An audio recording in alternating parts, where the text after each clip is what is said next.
Good morning and welcome to P&B Morning Show, where politics meets business and the real issues takes center stage. Today we are looking at two stories that define the state of the nation: intelligence failure in the war against terrorism and the president's economic scorecard to Nigerians. In view of the recent brutal attacks on our gallant soldiers, it has become necessary to look into the area of our intelligence gathering, which is said to be a major approach in winning any form of combat globally. However, there are rumors of these terrorists being privy to some information that has enabled them to strike in the manner they do.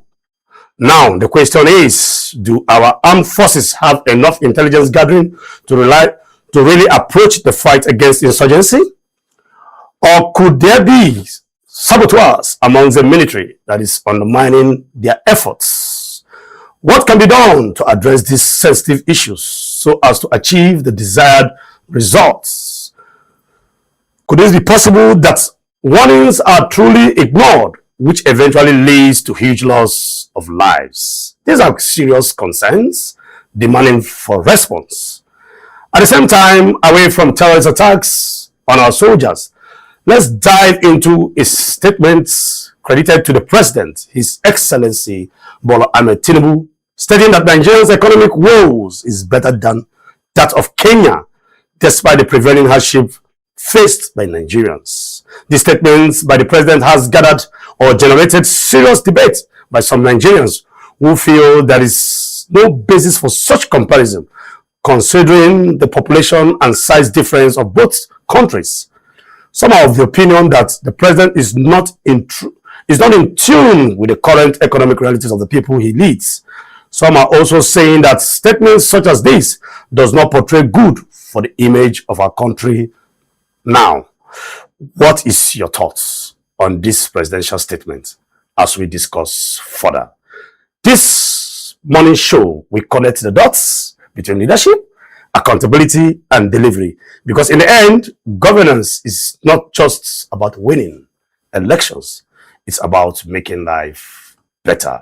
Stay with us. We shall be back to look at what the newspapers have for us. I am Chidi Kenneth, and with me is my co-host and colleague, Mr. Ibrahim Shaibu. Good morning, sir. Morning, Mr. CK. How are you doing? Fine. And how was the weekend, Mr. Ibrahim? Alhamdulillah. Praise be to God. Thank God it's another Monday. And if you go out there, last week, Monday was more or less public holiday, right? Exactly. Now, it triggers down to, to Friday, slow start of work.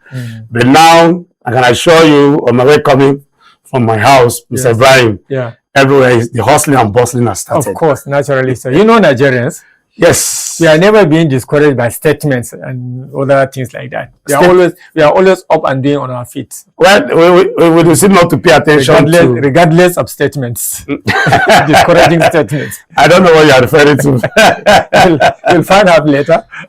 All right, we'll be right back. Let's go on a short break. And when we return, we're going to dive straight into the newspaper review. This is P&B Morning Show. Please stay tuned.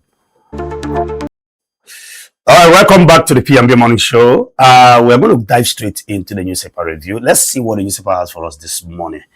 All right, the first newspaper, we have The Nation. Mr. Ibrahim, what's The Nation saying? In The Nation this morning, bomb rain on fleeing terrorists, many killed at notorious market. Bomb rains on fleeing terrorists, many killed at notorious market. Okay, the writer has it there that there's a lot of bombing going on. There was a market used. Of course. According to one of the, I think it was the Governor Zulu.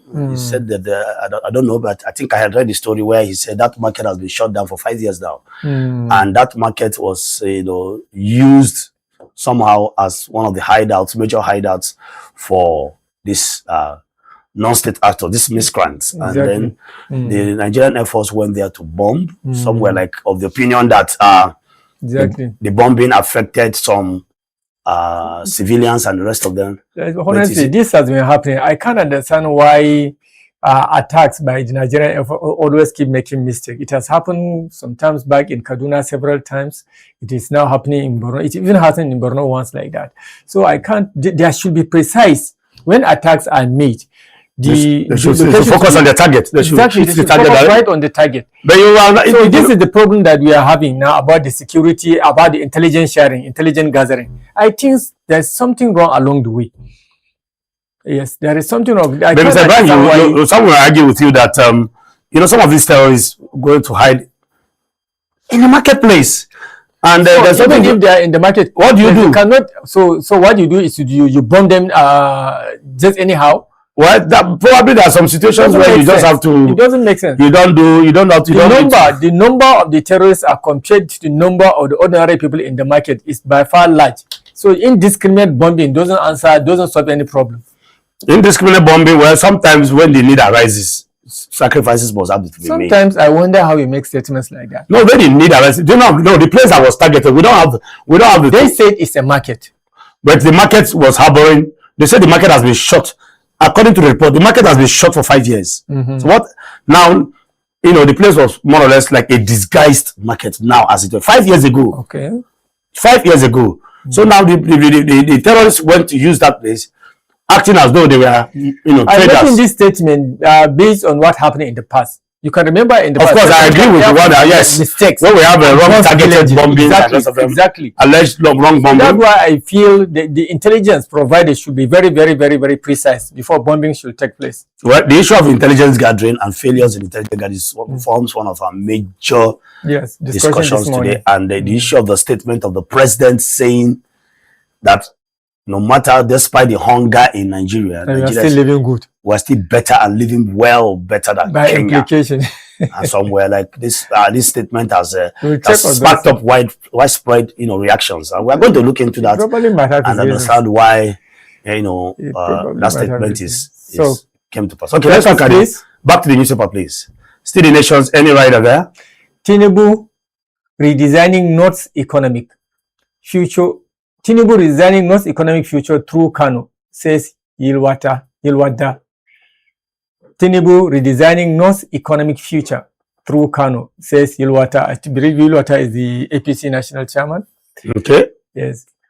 He's saying that Tinubu is trying to redesign North's economic future. The economic future of the North being redesigned by Tinubu, says the APC chairman. What is okay? They're trying to redesign the northern economy through Kano. Future through Kano, by using Kano maybe as an example.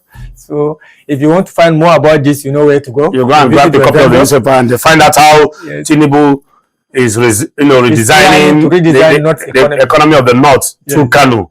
And I'm sure Kano people are reading this paper. They are saying it. The northern people are reading it. Exactly. And let's see if this, statements are just flying everywhere, Mr. Exactly. That is it. This is the statement from Yelwata, that's the chairman of APC. Exactly. And sometimes some people are wondering, these statements, do they really reflect the true situation on ground? The realities on ground? Oh, as far as we are concerned as Nigerians, we hardly see most of these things as realities in this country, because the life of the ordinary citizen, like I always say, is not improving at all. Government efforts are not making any impact on the life of the citizen, whether it is with affordability of food, whether it is in other infrastructural development, in any sense of the word. So I don't know what statement like that I actually aim to achieve. Okay, let's see. When you, like Mr. Ibrahim said earlier on, if you want to find out details of how the northern economy is being improved using Kano, the statement that statement was credited to the chairman of APC. I think there's another rider there of interest. I think the paper should remain, please. 100 million Nigerians captured in tax net, says Oyedele. 100 million Nigerians captured in tax net, says Oyedele. Oyedele is now coming out to speak. Exactly. 100 million Nigerians captured. Exactly. You see, I keep telling you that most of these policies are policies that have been given by the, all these Brentwood institutions. This is the same kind of policy that is even biting in Kenya, which the president is comparing to Nigeria. And even in Kenya, the tax requirement is not as harsh as Nigerians. Anyway, we are coming to discuss this. So by the time we keep taxing people and then the economy is not even favorable to those people, life is very, very difficult. And you keep imposing taxes and the inflationary trend is going higher. It's like you're choking people to death.